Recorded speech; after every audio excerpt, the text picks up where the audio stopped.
Bismillahirrahmanirrahim. Assalamualaikum warahmatullahi wabarakatuh. Alhamdulillahirabbil alamin wassalatu wassalamu ala asrofil anbiya'i wal mursalin wa ala alihi wa sahbihi rasulillahi ajmain.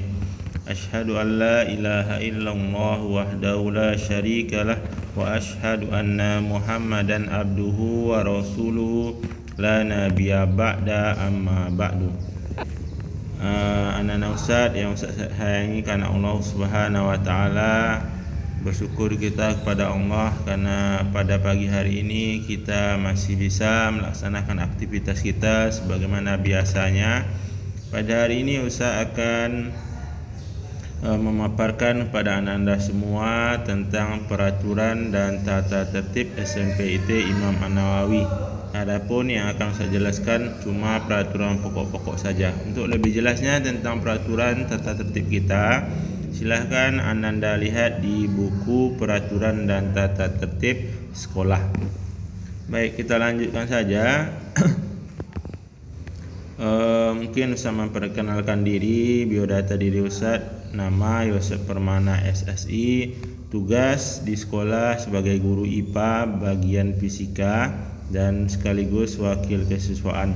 Asal atau tempat lahir itu di Padang, Sumatera Barat. Tamatan S1 Fisika, MIPA UNP. Baik, ananda sekalian, karena berhubungan kita masih dalam kondisi pandemi Covid, maka seluruh peraturan kita disesuaikan dengan kondisi kita. Artinya yang saya jelaskan ini adalah ketika kondisi normal. Oke, kita mulai dari kehadiran siswa, yakni jam masuk. Ananda wajib hadir di sekolah sebelum pukul 7 waktu Indonesia Barat atau paling lambat pukul 7. Jadi tepat pukul 7 Ananda sudah berada di sekolah. Jika tidak lewat dari pukul 7 atau 7:01, maka Ananda sudah dinyatakan terlambat. Nah, Ananda yang terlambat akan mendapatkan poin pelanggaran dan hukuman sesuai dengan peraturan tata tertib sekolah. Jadi, ketika Ananda melanggar peraturan tata tertib sekolah, ada dua bentuk perlakuan yang akan kita berikan kepada Ananda. Yang pertama adalah memberikan hukuman, baik itu berupa fisik, psikologis, misalkan mengambil sampah atau lari keliling lapangan atau mungkin berdiri tegak selama beberapa menit. Nah, itu bentuk hukuman yang akan Anda terima. Kemudian selain itu Anda juga mendapatkan poin pelanggaran sesuai dengan klasifikasi jenis pelanggaran yang Anda lakukan. Kemudian Ananda akan diperkenankan mengikuti proses pembelajaran atau setoran 3 baris Al-Quran setelah menyelesaikan hukuman yang diberikan oleh guru piket. Jadi Ananda sekalian, ketika Ananda terlambat, Ananda akan diberikan hukuman jam 7. Sementara jam 7 itu sampai jam 7.20 sementara teman-teman Ananda sudah melakukan setoran hafalan. Mau tak mau karena Ananda terlambat, maka Ananda harus menerima hukuman dari guru, sehingga terlambatlah Ananda untuk menyelesaikan hukuman dari guru. Terlambat Ananda menyetor hafalan. Akibatnya ketika selesai jam 7.20, kawan-kawan Ananda sudah masuk ke dalam kelas, sudah belajar bersama teman-teman lainnya, bersama guru, Ananda masih harus menyetorkan hafalan Quran 3 barisnya. Jadi alangkah ruginya Ananda ketika Ananda datang terlambat.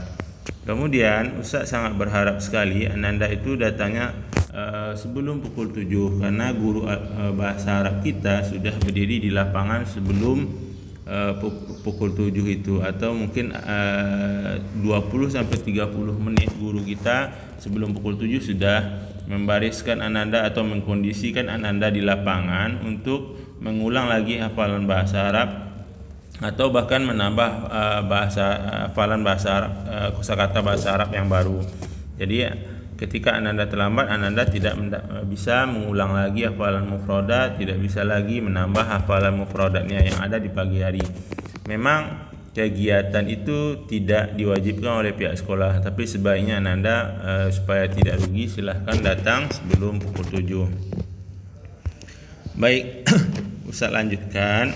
Untuk jam pulang, Ananda pulang jam 16.30, setengah 5, setelah melaksanakan sholat asar berjamaah dan mengikuti program yang diadakan oleh pihak sekolah.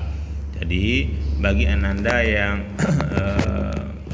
tidak ada program lain, maka Ananda pulang jam setengah 5. Tapi jika Ananda misalkan dikelompokkan oleh guru Al-Quran, Ananda di kelompok tahsin dan para tahsin, maka mau tidak mau Ananda harus mengikuti program tambahan wajib dari guru Quran, yakni pembelajaran di sore hari dari jam setengah 5 sampai jam 5. Alhasil Ananda yang ikut kelompok tahsin dan pratahsin itu pulangnya jam 5. Baik, untuk seragam, nah ini yang harus Ananda patuhi dan jangan sampai melanggar. Senin dan Rabu itu baju putih, celana biru dan kaos kaki putih. Selasa baju ungu, celana hitam dan kaos kaki putih. Kamis pakaian pramuka dan kaos kaki hitam. Jumat pakaian merah maron dan kaos kaki putih. Jadi kaos kaki putih dipakai setiap hari kecuali hari Kamis karena berpakaian pramuka. Sekali lagi, ketika kaos kaki hitam itu dipakai saat kita berpakaian atau berseragam pramuka. Nah, pakaian olahraga dipakai di sekolah pada saat jam olahraga. Jadi misalkan saya beri contoh, olahraga berlangsung di hari Kamis. Nah, Ananda dari rumah itu harus berpakaian pramuka dulu. Lalu setelah masuk jam olahraga barulah Ananda memakai pakaian olahraga. Jadi pakaian olahraganya silahkan dimasukkan saja ke dalam tas. Baju tidak dimasukkan ke dalam celana. Sepatu berwarna hitam polos. Jadi jika terlalu nampak bisnisnya itu terlalu besar, maka silahkan dipiloks jika tidak hitam polos. Nah, baik. Berikutnya adalah perlengkapan wajib yang memang harus Ananda bawa setiap hari, yang memang dipakai setiap harinya. Jadi ada tas kecil. Jadi sediakanlah tas kecil yang transparan, di mana bisa di dalamnya dimasukkan Al-Quran, buku zikir, buku hadis, buku kecil kosakata bahasa Arab dan bahasa Inggris. Kemudian buku komunikasi dan monitoring. Nah, buku komunikasi monitoring ini ada 3 bentuk, yaitu laporan ibadah, laporan murojaah, kemudian laporan kegiatan membantu orang tua. Laporan murojaah, laporan apakah Ananda itu di malam harinya itu melakukan murojaah atau tidak. Laporan ibadah, ibadah sholatnya, apakah Ananda di rumah sholat sendiri atau sholat berjamaah.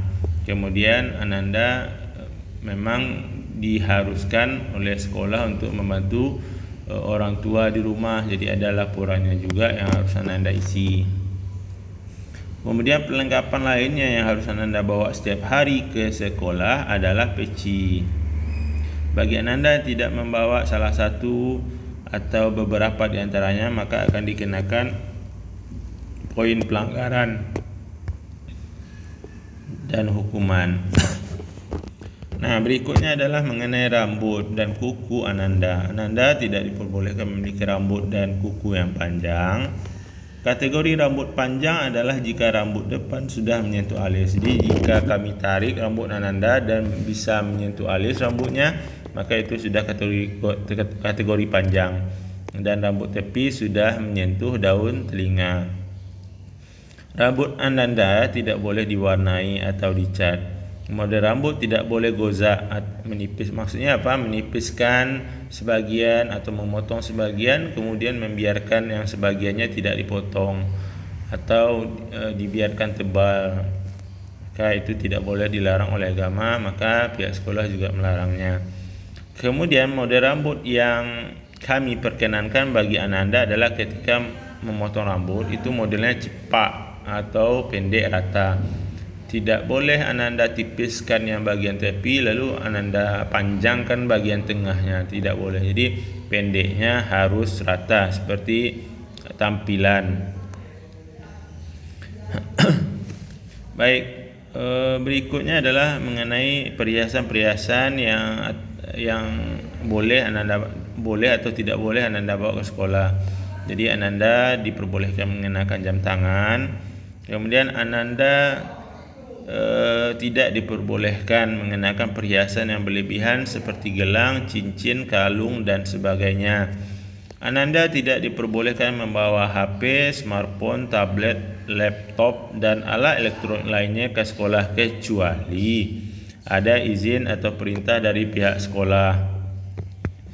Kemudian Ananda tidak diperbolehkan mengendarai sepeda motor baik sampai di sekolah maupun di lingkungan sekitar sekolah. Jadi Ananda tidak diperbolehkan membawa motor kemudian ditaruh di tempat lain walaupun tidak ke sekolah. Jika terdeteksi Ananda menaruh di tempat lain, di musola, di rumah kawan, maka Ananda tetap kami kenakan poin pelanggaran berat, sangat berat. Kemudian Ananda tidak diperbolehkan membawa benda yang tidak berkaitan dengan proses belajar mengajar di sekolah seperti rokok elektrik atau vape, komik, majalah yang tidak islami, MP3 player, flash disk dan sebagainya. Ananda tidak diperbolehkan mengirim konten-konten yang tidak baik atau negatif di media sosial. Jadi Ananda tidak boleh mengirimkan gambar-gambar yang tidak baik, perkataan yang tidak baik, kasar atau tidak mencerminkan pribadi Islam. Maka jika terdeteksi oleh guru-guru atau kawan-kawan yang lainnya lalu dia screenshot ada bukti yang jelas, maka Ananda kami kenakan pelanggaran. Kemudian Ananda tidak diperbolehkan bermain game.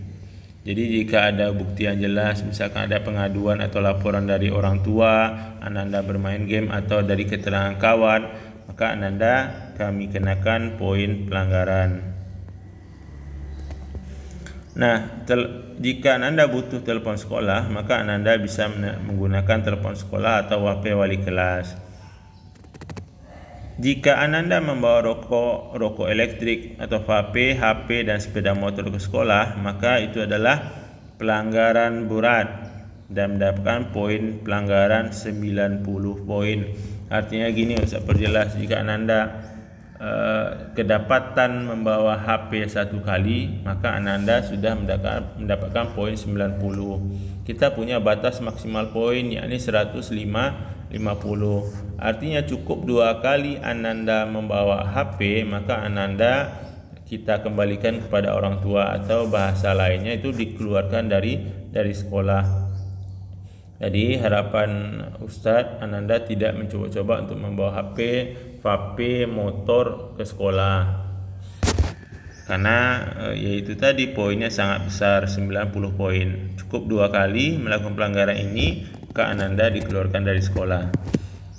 Kemudian mari Ustadz mengajak, ayo tinggalkan hal-hal yang tidak bermanfaat bagi kita, yakni jangan mengupload atau mengupdate status di media sosial, di Instagram, di Twitter, di Facebook, di WA dengan konten-konten negatif, dan jangan bermain game gitu, karena itu akan menghabiskan banyak waktu kita.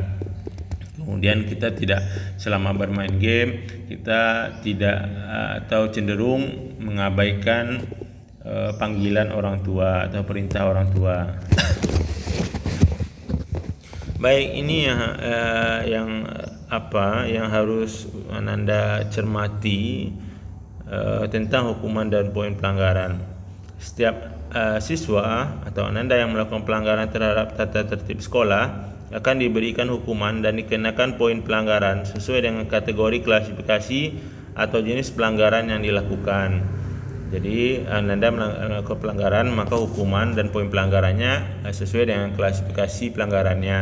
Ada klasifikasi pelanggaran ringan, sedang, berat C1, C2, kemudian sangat berat D1, D2. Bentuk hukuman dan jumlah poin pelanggaran yang diberikan dapat dilihat pada buku peraturan dan tata tertib siswa. Ya, silakan Ananda baca nanti.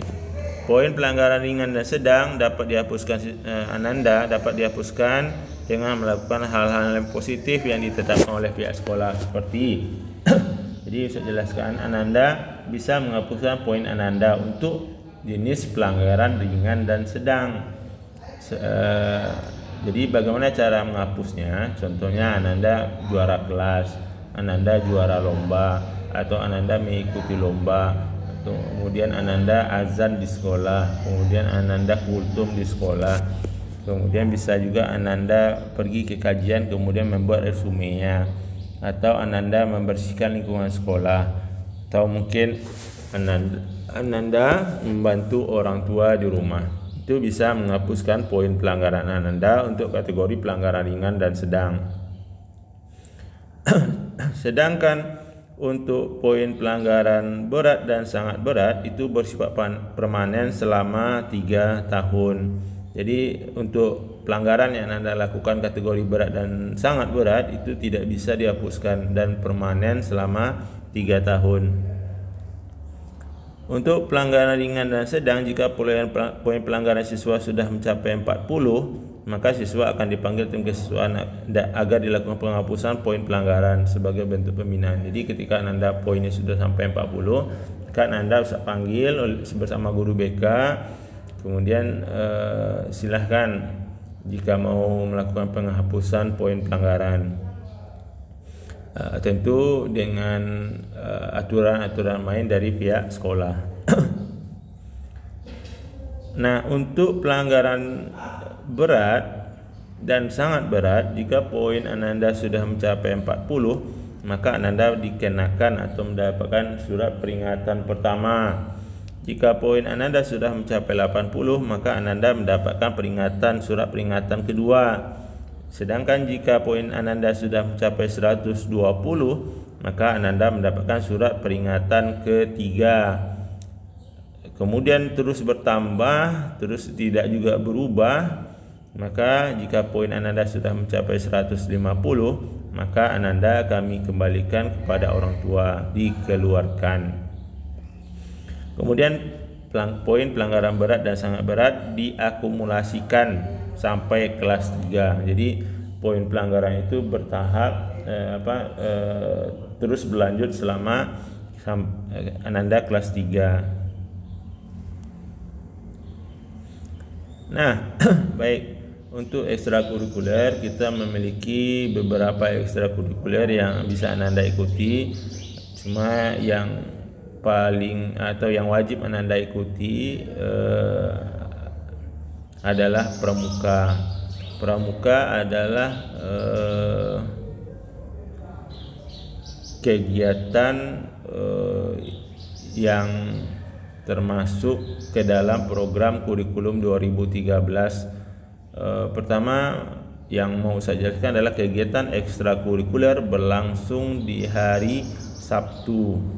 Jadi kegiatan ekskul itu berlangsung di hari Sabtu dari jam 7.30 sampai jam 11.30. Nah, pramuka ada di sana. Artinya tidak ada alasan bagi Ananda untuk tidak hadir di hari Sabtu karena di sana ada kegiatan pramuka. Jika Ananda mendapatkan nilai pramuka C, maka Ananda tidak bisa naik kelas. Maka ikutilah kegiatan pramuka dengan sebaik-baiknya. Kemudian selain ekstrakurikuler wajib pramuka, Ananda juga wajib memilih salah satu dari beberapa ekstrakurikuler pilihan yang diadakan oleh pihak sekolah. Jadi silahkan Ananda pilih salah satunya dan wajib satu. Nah, adapun ekstrakurikulernya adalah pertama badminton, kemudian taekwondo, kemudian ini sudah dihapuskan karena kondisi lingkungan tidak memungkinkan ekstrakurikuler mana.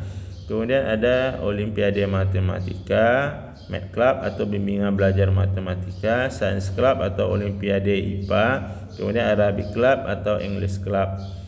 Nah, perlu saya tekankan di sini, ketika Ananda terdeteksi lemah oleh guru matematika dalam belajar matematika, maka Ananda harus mengikuti bimbingan belajar matematika, tidak bisa ekstrakurikuler lainnya. Ya, misalkan Ananda mau ekskul futsal misalkan, sementara Ananda didata oleh guru matematika lemah dalam operasi matematika dasar kali bagi tambah kurangnya gitu, maka Ananda tidak diperbolehkan mengambil ekskul lain, tapi wajib mengikuti bimbingan belajar matematika di hari Sabtunya. Nah, kemudian ekstrakurikuler TIK ada Word, PowerPoint, Excel, dan desain grafis. Jadi Ananda bisa desain poster, spanduk, banner. Nah, ini berguna bagi Ananda yang mau berwirausaha untuk mengadakan jasa buat spanduk atau banner.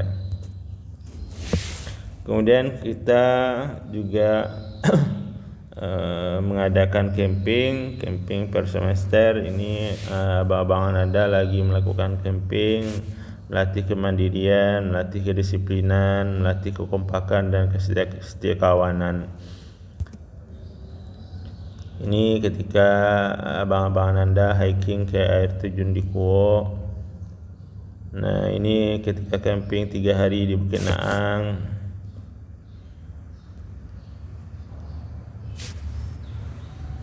Nah, ini ketika berjalan jaring laba-laba, meniti tali kecil, berjalan di papan bergoyang, kemudian menangkap di terowongan udara. Ya, ini bisa juga di sana kita berenang. Oke. Nah, ini ketika kami studi tur ke Sumbar, ke Istana Pagaruyung, ke Danau Singkara, kemudian camping di Pantai Tiku. Nah, ini ketika abang-abang Ananda itu studi tur ke Istana Siak, kemudian melakukan pertandingan persahabatan dengan sekolah lain yang ada di sana, pertandingan futsal. Oke, ini kelas meeting, ada lomba panco, lomba lari, lomba balap karung, lomba sepeda lambat, lomba azan, lomba dai remaja, lomba cerdas cermat, lomba tarik tambang. Nah, mungkin itu saja yang dapat Ustaz jelaskan pada kesempatan kali ini. Mudah-mudahan Ananda paham dan mematuhi seluruh peraturan tata tertib sekolah. Kita berdoa bersama, mudah-mudahan masa pandemi COVID ini segera berakhir dan kita bisa berjumpa sehat walafiat di sekolah. Amin, amin ya rabbal alamin. Cukup dari Ustaz. Mohon maaf jika ada kesalahan dalam penyampaian. Tetap semangat dalam belajar. Ustaz akhiri, subhanakallahumma wa bihamdika asyhadu an la ilaha illa anta astaghfiruka wa atubu ilaik. Assalamualaikum warahmatullahi wabarakatuh.